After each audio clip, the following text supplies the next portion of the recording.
Hello folks, Phoenix here. I am bringing a new series to you, my campaign against Andy Mack.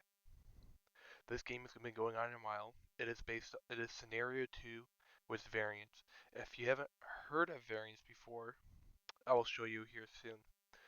But this is scenario 2 with variants. Like I said, it's against Andy Mack. We are in not June, April of 43, and lots has happened. Okay, first I'm going to show off the variants, what that is. So basically what this is it's a point system. So Andy Mack here created this, the player I'm playing against, and he created a bunch of things. So this is the economy. So say I spend 5 points. I could add in a 30 size factory of a fighter, or 2 size factory for a bomber, or for a heavy bomber, an 8 size factory, pretty much. And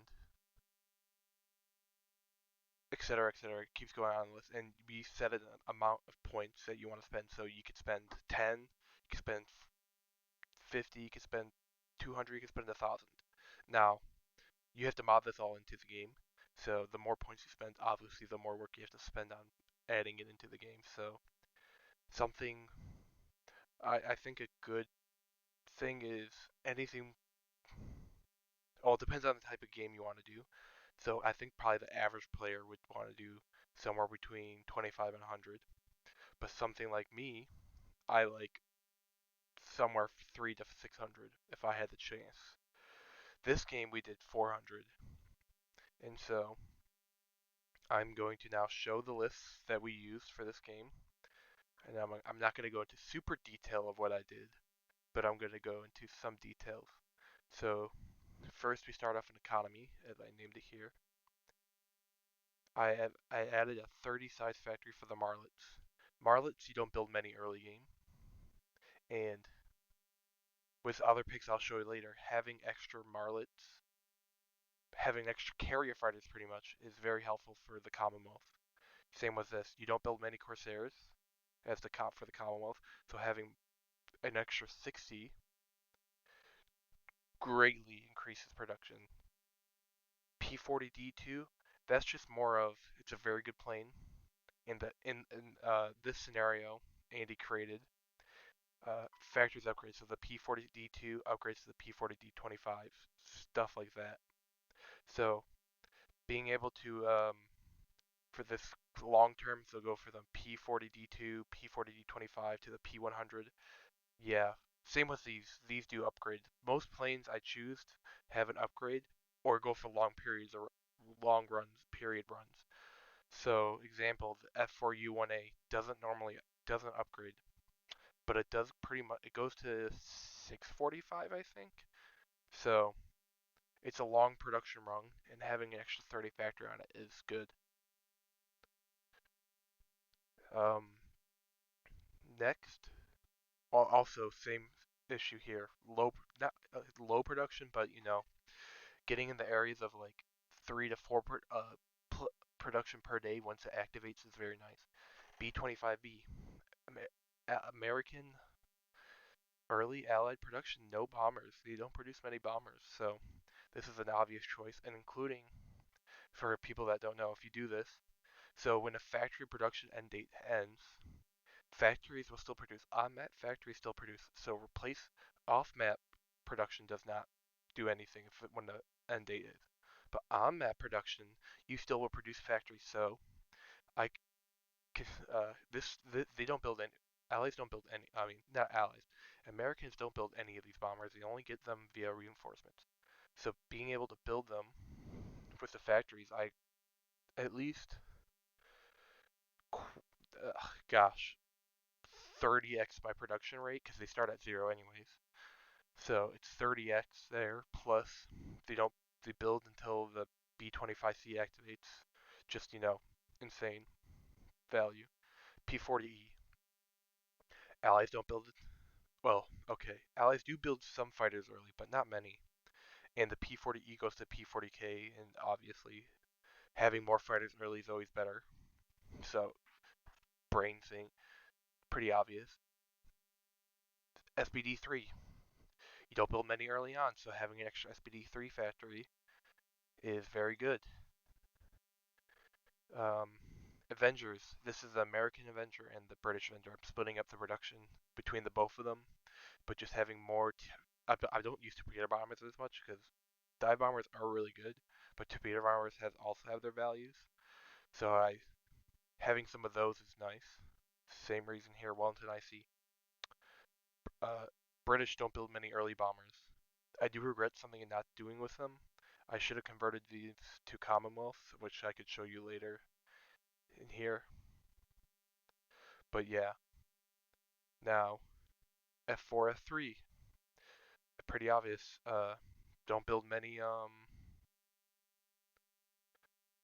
carrier fighters for the Americans early on. Okay, you build some, but you don't build a lot.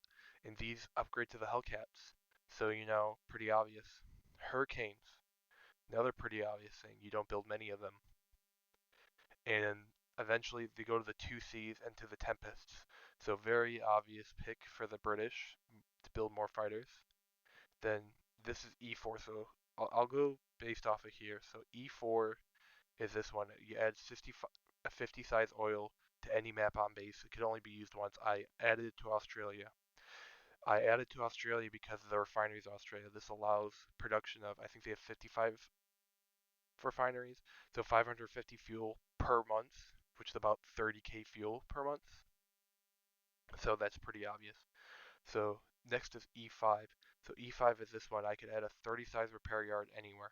And I could split it up between two areas. So I could add 15 to Sydney or 15 to Auckland. I obviously didn't do that. I added all 30 of it to Sydney because I just want one large repair yard in that part of the world since there is not many. This is a pretty obvious one. O4 is just withdraw it off. This saves me a ton of time. Not a ton of time, but it saves me a lot of units and a lot of ships. Most of the British ships leave. They're going back to the Europe. So having them stay on map is huge.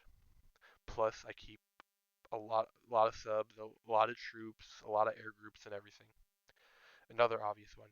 This just increases my daily PP per day. So you usually make 50 political points per day, and now I make 100. Helps very early on with buying out troops, changing ship captains, etc. This is another thing. This is pretty obvious. You add 500 political power. Let me read it exactly. Okay, you add 500 political power at start. So I added 1,000. This will help me buy out, change units out, change captains out, etc. on turn one instead of waiting like a month for my PPs to actually kick in.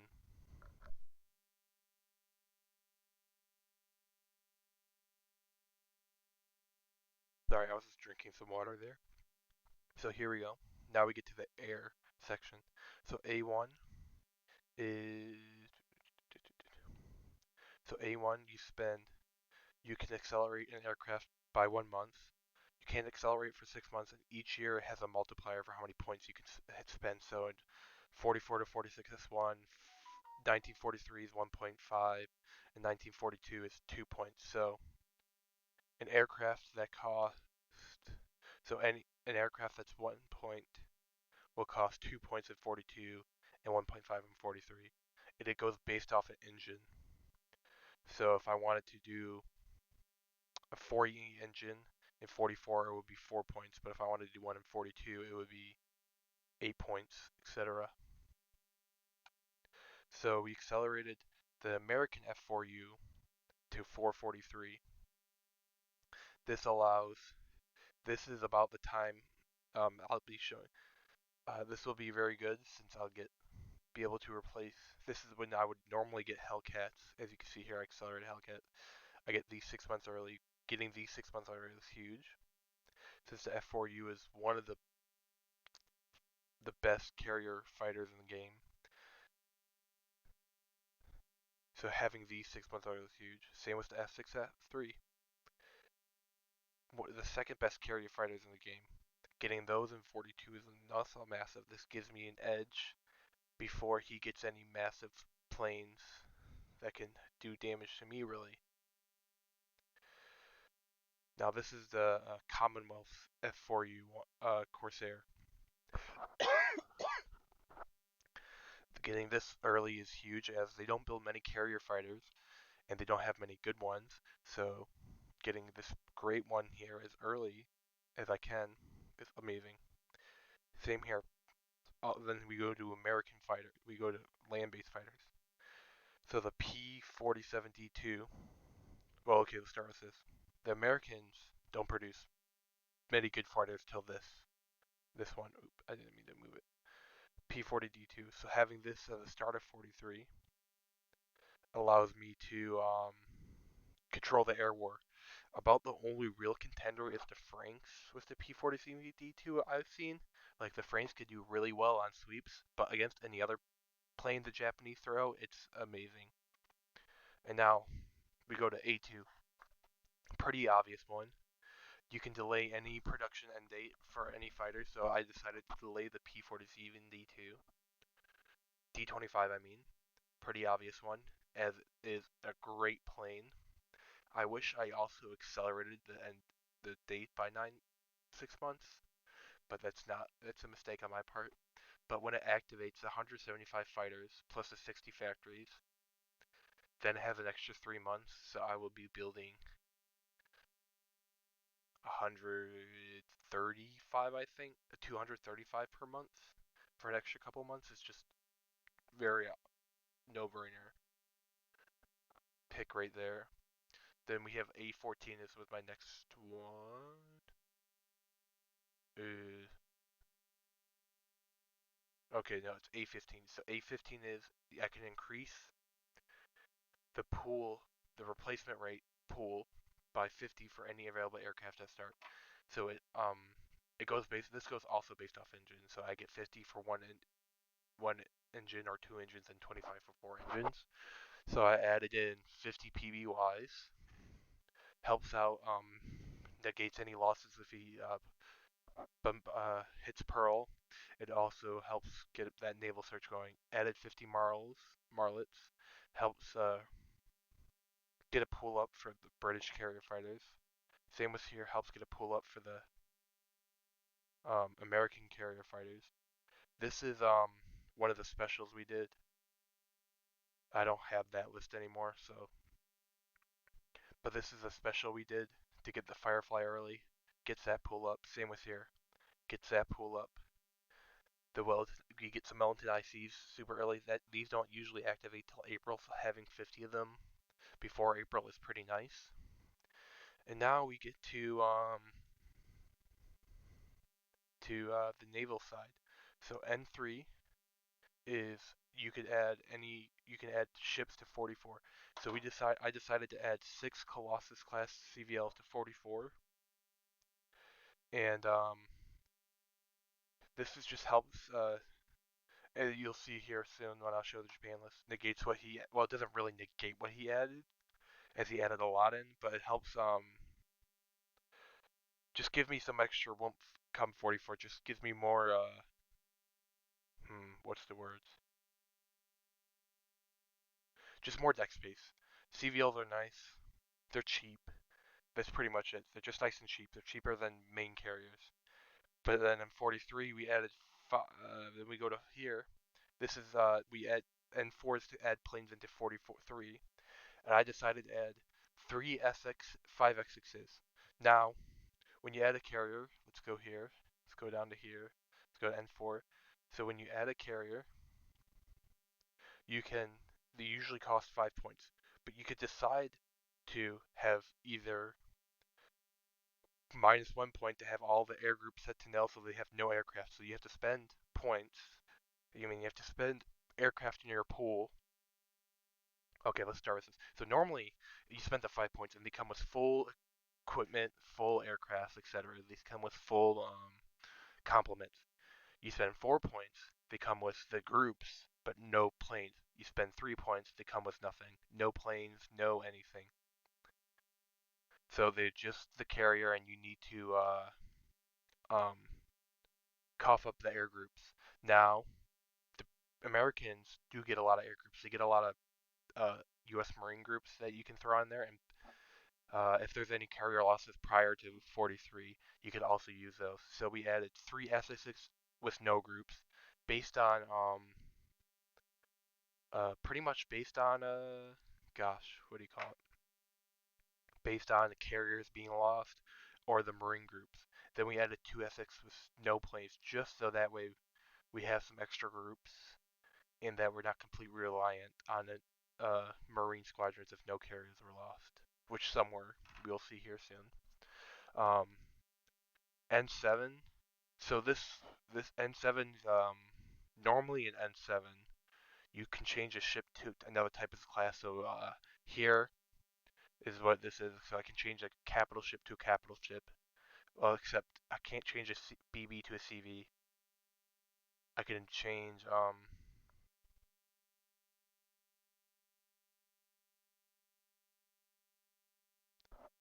actually I might be able to change a BB to a CV. I've never tried that. That might be something. Oh no, the change CVVs and CV are treated as different ship types for this route. Okay, yeah, so I couldn't do that. So only CV to CV, etc. Um,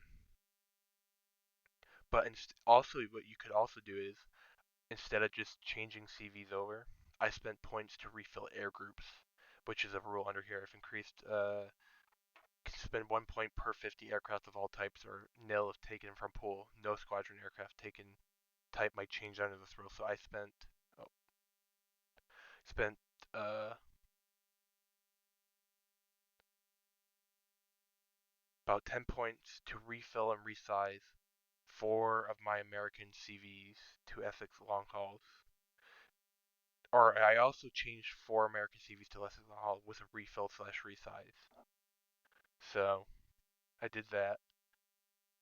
I also changed 8 CVEs to Independence class. So I've changed all the CVEs in 42 to Independence class. So that gives me, most of them have 24 capacity, so that gave me like an extra 11 capacity plus their CVLs. So they're able to fight front. They're like their CVLs are like escort carriers.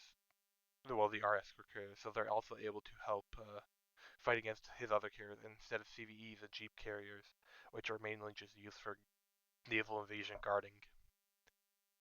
I also changed 4 British carriers to indefensibles with a resize and refill, obviously, so that way, because the British pools are already low, so I might as well use what I can to save as many aircraft as possible. I changed 5 British battle cruiser BBs and battle cruisers to Vanguards. Vanguard's a very nice ship. You get It's a very nice ship. Comes in 46, so it's a pretty good change.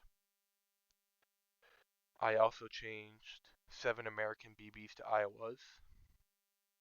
Very changed some of my older BBs to Iowas, so some of the slower ships that start in Pearl Harbor to Iowas and stuff like that. So pretty much my older battleships, I made them modern battleships, 33 knots, 1944 class, everything. I changed 7 cruisers to Baltimore, so CLs and RCAs to Baltimore. Baltimore's a very nice ship, very modern. Same was here, 13 uh, Commonwealth cruisers to Switzer's very modern 1945 ship. Pretty obvious change. I also changed 62 DDs to Gearing Battles of Tribals. Gearing's a very nice ship. Overall, really well rounded. Same with the Bible and Tribal. I changed the Hermes to a Centaur. Very nice ship.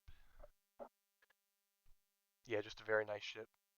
Makes the Hermes actually um strong. Makes the Hermes a strong carrier early on. I mean, a strong escort carrier early on. I changed 3 AVs to CVLs. That's another thing you could do. That's a special in here under N7. Converting an AV to CVL on turn one is double conversion, so 2 points. Very another obvious change. The more CVLs early on, the better. Or the more carriers early on, the better as the allies. So that way I can defend more space. And yeah, I changed 6 cargo ships to West Points. West Points are the American transport ships, like 70, 100 troop capacity. This would help me out early on to transport large quantity of troops faster to forward bases instead of waiting around. I also moved 4 BBs, Saratoga, 3 CVLs to another port. I moved them to Darwin. This allowed me to redeploy my fleet and redeploy um, the BBs I just converted at Pearl Harbor away. The rest of the BB that I converted were either not in Pearl or not spawned in yet. I also moved 2 task forces. Both task forces were the 2 carriers in the middle of the 2 carriers that departed Pearl before the Pearl Harbor. So I moved those to go along with this. I might have not moved them to Darwin. I can't remember exactly where I moved them. It's been so long. And then for my starting Essex long hauls to get to 10 carrier capacity. I made a couple carriers with 100 capacity. Very nice. I did that was very nice. I don't regret that. Having extra capacity is always nice. Then we go to land. So L1 is you can spend 1 point to add 25 replacement, and you can spread it across multiple devices. So here I increased the 25 pounder gun for the Commonwealth and the 25 and the Valentine's. Very nice, very needed. I also increased the Bren section and the Victor section. I can't remember which one, but I wish I increased one of them even more. I increased the 3.7-inch AA by 25. I did not need 25. I have too many of these in the pool. I probably should have decreased this to like 13 maybe or 10 and added it to something else. I increased the British and Aussie sections by the British by 25 and the Aussies by 50. The British don't have many units on map, but the Aussies do have a lot of units. This has come in handy as I've lost a decent amount of Aussie throughout my game. This Then we go to the next one. I increased the U.S. rifle squads by 50 and the U.S. Marines by 25. Though this is not due to losses, but due to upgrade my squads faster. I probably needed to do 25, but 50 was whatever, and I continue on. And same with that. I probably didn't need to increase Marines by 25. I probably could have spent the points somewhere else, but it's whatever. These were very obvious. Increased both the Bofors and the M90 M1As by 25. Lots of AA units that start with unupgraded equipment, not unupgraded, pre-war equipment. So upgrading them pretty obvious makes bombing my bases harder.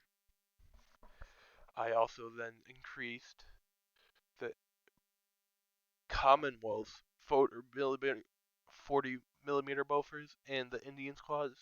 I do wish I increased the Indian squads more, as I am running into shortages of Indian squads. But what can you do? Game started already. So, and then here I also increased the the M4 Sherman, as I don't think you build enough because it comes so late. So having more Shermans is always nice. Having more light tanks is always nice. I increased the Stuart as well. And then we're out of L1. Then we go to L8. L8 allows me to change a permanent restricted unit to a temp restricted. So permanent restricted units are units that can't be removed from HQs. But this allows them to be temp restricted, which means I could buy them from HQs and actually move them from areas. And so here I made it where I made the New Zealand tank brigade temp restricted. Usually this tank brigade leaves the map. It arrives and leaves, but withdraws off. It stays, and I upgraded it, or I made it so I can move it. There we go. Then we go to L2. L2 is accelerate land devices by 6 months. So I went hard here. So the U.S. rifle squads by 6 months for 742 to 142. The U.S. 43 rifle squads from 143 to 142, and the U.S. 44 rifle squads from 144 to 642. So this increases my rifle squad capacity, the American rifle squad capacity, by a lot. I essentially I have the combat power of 1944 in 1942, and it significantly makes it harder for the Japanese after that point to take on an American squad. Same with here. I accelerated the USMC rifle squads by a year, allowing American Marine divisions to be at least 2 times stronger than they normally are. I also here accelerated the EIF M42 section. This wasn't due to anything. This was just due to get the production started, to start getting Aussie units on the front line equipped and such. Since most of them start with CMF Inf and are don't have many replacements in them. They are at most 50 to 60% tow in some areas. I was getting a drink of water, sorry. Then here I accelerated the M4 Sherman. That way I can get a decent medium tank early on and start getting my tank divisions that I'll show here in a second, that unrestricted farther in, faster in. Here I unrestricted a U.S. Corp, a core. USA, I mean, uh, allies in general don't get many cores, so more of them the merrier. I also unrestricted 7 U.S. divisions. Some of them are at start, some of them are through 42, some tank divisions, etc. Just obvious, makes my life much easier. I also, I think I meant to put 42 squads, but I accelerated some of these Aussie squads to 42. Or I might have done 43. I'm unsure. I can't remember. It's been so long. But I think these were frontline units, and I wanted to try to slow down the Japanese with better squads. Same with here. I think these two were frontline units right here, and I made them better squads. Same with this one, better squads to hopefully slow down the Japanese. Here I made the tank battalions of Philippines to Sherman, slow them down. Same with here. So these bottom forward in the Philippines to better units to slow down the Japanese.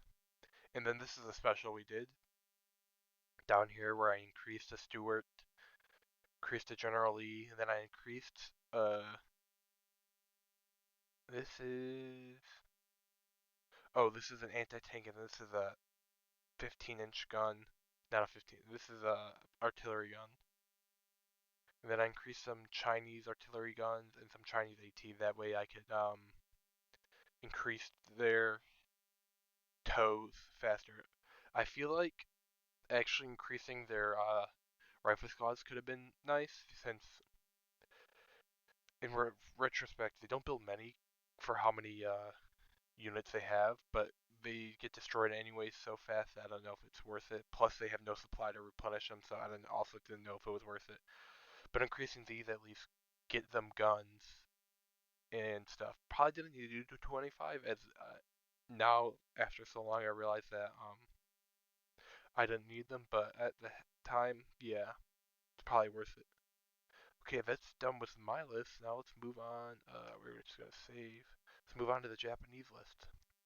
So I'm not gonna go over each thing here, but he did the A76M2. He told me he wanted to do the A6M8 early, so this is obvious. A7M2, very nice. He wants to get that. He wants to get his the best Japanese carry fighter early. George, George is good because that's a really good bomber against that's a really good fighter against heavy bombers. Judy, really good dive bomber. Tojo, good fighter between the Frank. So getting those early. Then engines. Engine factories, he wants to get those engine bonuses started as fast as possible. Research engines. Engines into the pool, he wants to get those engine bonuses as fast as possible and also have starting engines. He added 50 oil to the home islands. He had a repair yard to truck and Kwajalein. He added a million resources to the home islands, 250k resources to the 250k oil to the home islands. He added a refinery. This would be a 50 refinery to truck in Saigon. He added a 100k field to truck, 500k naval points. He increased truck potential by one. I'm assuming the potential of his airfield. He added 2 training groups. He added more pilots. So he added the extra 100 pilots to the 42 and 43. So he would be making extra 100 pilots per month come 43 and 44. He converted 7 of his CVEs to Raijus. He filled up his carriers. He converted 3 AVs and 2 CSs to CVEs, 12 CVs to Megamis, 80 DD PG TBs to Shimikazes, one of his best DDs. He added an extra 50 PPs. He added 12 CVEs to 43, 4 CAs to 43, 16 CVEs to 44, 8 CAs to 44, as you can see. He added an extra 28 CVEs, Ls, and he added an extra 12 CAs. Very strong. He changed Junyo and Hyo to Taihos. He increased 5 Taihos capacity by 10 and 2 Zuikaku capacity by 10. He added 4 CVs to 45 with no aircraft, no squadrons. Excuse me. He added 4 CAs to 45. He added 1 soft attack to the IGN infantry squadrons. He also added 500 political power at start. He turned historical research off, which pretty much means that he can interchange between active planes and he can interchange between production and research. So he could go from the A6M2. He can move all of his factories to A6M2, build them up, then move into the A6M3. Normally, you would have to wait on the A6M5 or whatever. Normally, you would have to wait on the roof, allow them to build up, then upgrade them to A6M5. Normally, then now you could just skip over this step and it gets research started much faster. He added. I have to look at this. Sentais in 3 groups. So I think he added 375 squadrons and 325 squadrons. And 5 all in start of the mid to late 43 to 50 zeros that start 50 Nicks, 50 Kates, 50 Askers, 50 Bettys. Pretty standard. He added 12 brigades in 42. He added 15 brigades in 43, so he in total has added 27 brigades. He also added 12 battalions in 1943. This is not bad actually, as he probably added 12 battalions for garrison duty or something like that. That's very nice. He accelerated. I think he actually changed this. I think this is out of date, so he might have changed this. I think he did change this. I just don't have that list. So we're gonna say he didn't do this. I don't know what he did with that, but he did keep this. So he added 1,000 endurance and 1,000 capacity to barges. Very strong, very nice as you get many barges. And he added 60 of them, and he added 60 torpedo boats. So overall, pretty good list. And now, let's just save. Let's get to the actual game. So, first things first, let's start off with a little tidbit about this game. So, he did a Philippines invasion. He did Merzing's landing. He also did a Hawaii landing. So he invaded these three spots. He quickly took over the Philippines. He sent a lot of divisions here and quickly took that over. He also quickly took over Singapore, and he quickly took over Sumatra. I think I held out in Bodagan for a while, but he quickly took this over. He quickly conquered all of this, pretty much, except for he has three holdouts that he never finished over here, and he still hasn't finished them yet. There's nothing I can really do about it right now. Then he quickly took out Pearl Harbor. He got all the surrounding areas.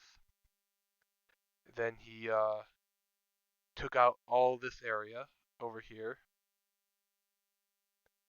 all these islands up here. And I think he also took this island too. In that time, I built up Reno, Tulagi. And I was going to start building this island up, but that didn't happen because then he came in with Kisbetai, invaded, and I pulled out pretty much because the force he was able to concentrate with. So I pulled out what I could, pulled back to the islands back here. He also didn't try to invade Northern Australia, but I luckily had the 18th Division up here guarding it and was able to push him out. Took back Windham, pushed him out completely, and now he hasn't tried to come back here yet. He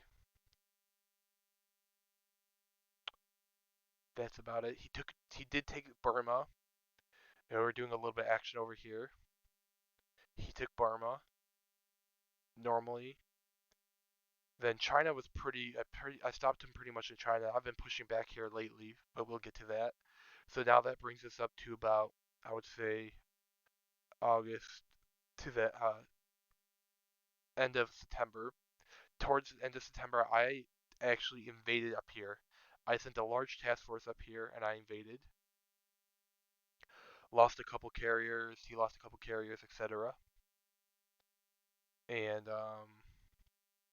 yeah, invaded, t- which was good. He was about to invade here. I wish if I waited a couple more weeks, he would have invaded here, and I probably could have got a decisive blow on him. But I invaded before him, and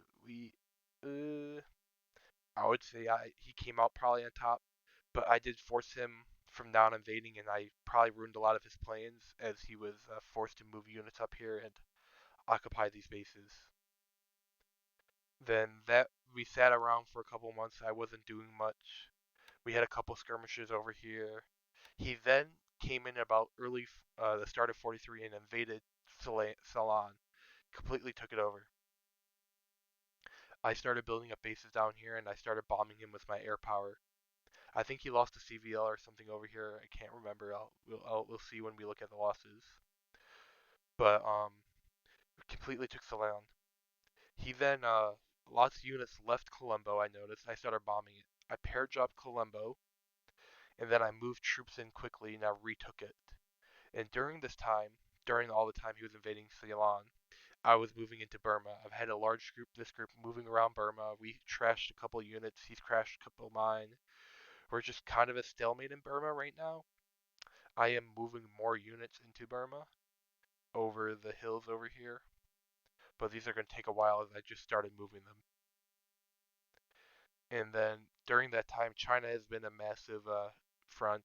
We're kind of stalemating over here. I've been pushing him, pushing me. He used to own all of this and all of this over here. Then I recently pushed him back. We're going back and forth over here. It's uncertain who's winning or who's losing. But yeah, we're going back and forth right now in China between who's winning and losing. I have a lot of supply, over 170k, so I've been able to do this well and continue my invasion without many effects. I do need to turn off high, which I will do here soon. And so I think that brings us about up to date. I don't think he did anything else major. He did no invasions up here. He never took the Aleutians. I have built up the Aleutians, obviously, for invading the Kurils.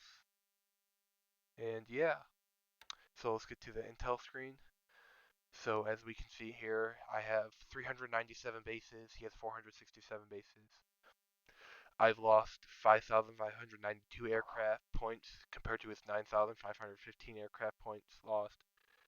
I've lost 15,000 army units and he's lost 5,000. I've lost 574 ships sunk and he's lost 466. He's also lost two strategic losses. We're about 28,000 to 41,000. So let's go into more detail here. So let's go sort by aircraft. Let's go total. So see here, he's lost 1,850 zeros, 800 Bettys, 800 Kates, 800 Sally, about 750 Sallys, about 700 Vals, about 650 Tojos, about another 650 A6M8 zeros, pretty close to 450 Judys, and then yeah, I'll slowly scroll through this list so you guys can pause and look at it if you want to.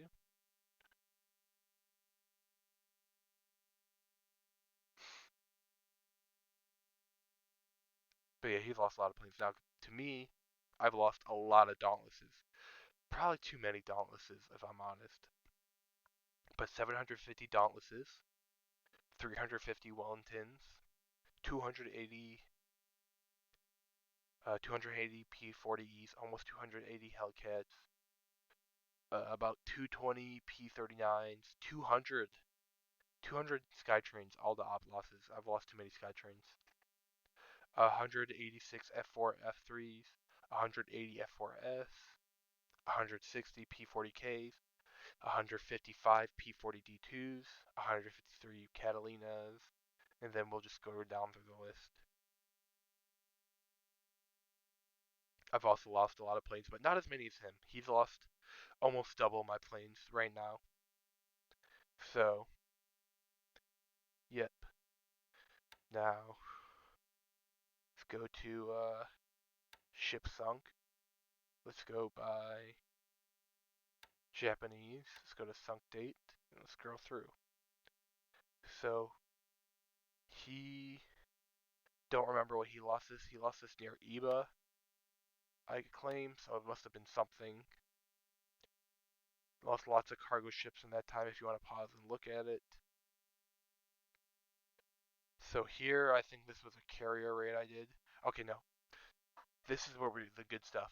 So, around the time he was trying to invade Christmas Island, I did forget this, and we had a massive carry battle. In this carry battle, he lost 5 CVs. I can't remember what I lost. We'll see here back at 225, but he lost 5 CVs in that carry battle. Pretty much all of his starting CVs, he lost them all, except for like one or two, I think. But still, he lost all of his CVs. Very massive blow. Then I was able to hit some transports near Lihu.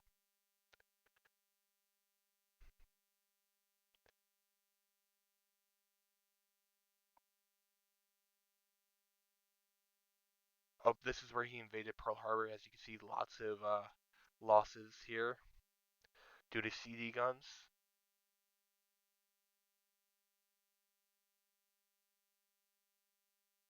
This is also where he looks like he invaded Port Moresby. I guess I held on Port Moresby this long as there's a lot of action over here. Carrier action. We had a lot of stuff with our carriers. Did a lot of damage. Got lots of fleets destroyed.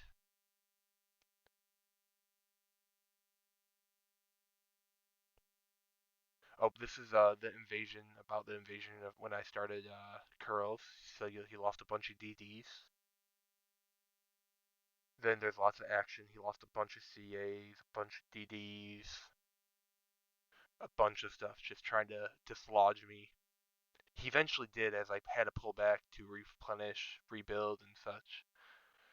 He lost a couple of other CAs, one near Chittagog. Can't remember what he was doing, and one near Hokkaido.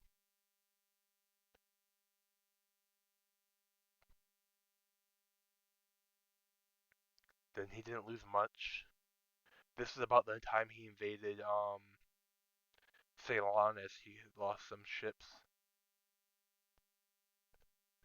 And this is about the time we were fighting over Madreus. He was trying to bombard it, and I was able to hit him hard. He lost a couple CVLs, I think. I think one of them is confirmed. I'm unsure of the Zuiho. I don't know if I sunk this one or the Shoho. One of these are confirmed sunk due to ground ops, but I'm unsure if I can confirm either one of them. Okay, I mean I can confirm if I can. I can don't. I mean I don't know if I can confirm both of them. There we go. And then here, I was moving units over to Christmas Island at the same time, and we had another massive attack. He lost the Congo, a couple DDs. He lost a good chunk of CVLs here too. One, two, three, four, five, six, and if I confirm the other two, seven, eight. He lost 8 CVLs and about from two in one theater and six in another. Pretty nice. I also suffered losses in this battle, as we'll come see. And then more recently, we're getting to this. I posted this in the forums the other day. My submarine wolf pack. I got a bunch of tankers sunk. Very nice. Because as we can see here, he hasn't lost many, but he lost a decent amount of them. Good ones, all in a short period of time. Okay, then let's go to my side. So we lost, I think, all 4 BBs that were left at Pearl Harbor. I don't know if anyone made it out. We'll see here in a second. So we can see here, lost Maryland right away, day one, and then we just lost a ton of stuff. And then we lost the next day two more, a CL and a couple C8 DDs that couldn't make it out. We also lost a DD to a mine. It looks like a Patan. So we lost some more ships, some near Pearl Harbor, some near other stuff.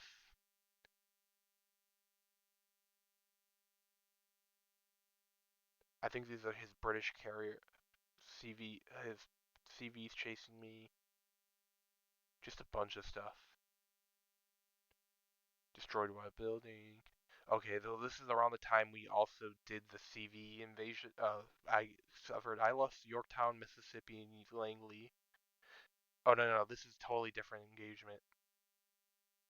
I was hitting him near Midway or something, or he was invading Midway. I can't remember. And I lost to Yorktown and Langley, Mississippi, and I lost. It looks like the New Mexico. And, pretty much the whole task force. It looks like to some to this. And this is here when he invaded hit my tankers. And I came in and I took out his DDs very shortly. Uh, I sacrificed the Prince of Wales in this battle, or near this battle. That way, I could get his carriers. Same with the Pennsylvania. Sacrificed them for the carriers.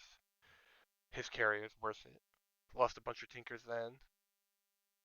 More PT boats. Lost this near Lahaina. Lost this near Pearl. Don't know why those were lost there. West Virginia was lost at Pearl. Oh, these were ships that were probably still stuck at Pearl and couldn't leave, and so they were lost. Yeah, there's the last BB from Pearl Harbor, couldn't leave due to damage, so it got sunk. Same with a bunch of this other stuff, sunk because they couldn't leave. Um, don't know why I lost these near Rangoon. I must have been raiding him or something. Don't remember why I lost Nevada near whatever this island is. He must have hit me somewhere. What did I lose it to? Torpedoes? You have no idea. Uh, looks like some battle. I lost Sumatra in. Hornet. Oh, I lost Hornet. I think a previous engagement. It got hit, and then it got hit, torpedoed by a submarine, and then I lost her.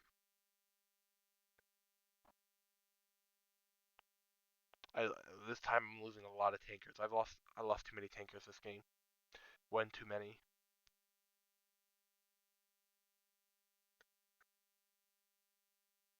Curtis here near Rennell Island. Oh, this was Yeah, where I was doing those hits near when he was invading down there. He came and was carried as the only ship I lost was a Curtis. I lost. Here's what I lost during the invasion of Curls. Colorado's, Indianapolis, a couple DDs. Lost the Michigan CV, one of the CVs I added in as a special. Lost that to subs. I didn't even get to the damn battle. Got just torpedoed right away and then torpedoed some more and was lost two subs. Ugh, very annoying. Wasatchin. And then here's what I completely lost. I lost Lexington, Indomitable, Hermes, and Tangri. Ugh, very annoying losses. More tankers lost. More tankers lost. Gosh, I lost too many tankers this game. More CLs, more DDs. This was him trying to protect Madreas from bombardment. I've recently been able to I've been really good about ship losses lately. I haven't suffered many this year so far. But unfortunately, when we were battling over near Christmas Island, I lost the formidable Nasu, the South Dakota, this couple CALs, couple CLs, DDs. These are all me trying to engage his CVs via surface combat.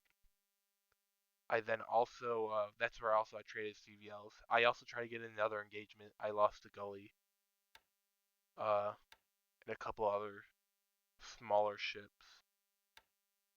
I lost the Revenge. I didn't realize I lost that ship. Okay, and yeah, I the last ship I lost was a submarine to sinking near Christmas Island due to probably damage suffered at Pearl Harbor. And yeah, I think that's about it. My current plans are happening. I'm moving bunches of troops over to Cape Town right now for some plans in the DEI. I'm thinking all my ships, everything's being moved to the DEI. It's taking a while. Need carriers and all my carriers to move over there. I plan on doing some invasions, not invasions, but some raiding with my carriers. Once they get over into this area, hopefully hit Palembang once, hit down here once, just get some of his tankers lost and such. But yeah, that's about it. I hope you guys enjoy this, and we'll be back for more episodes.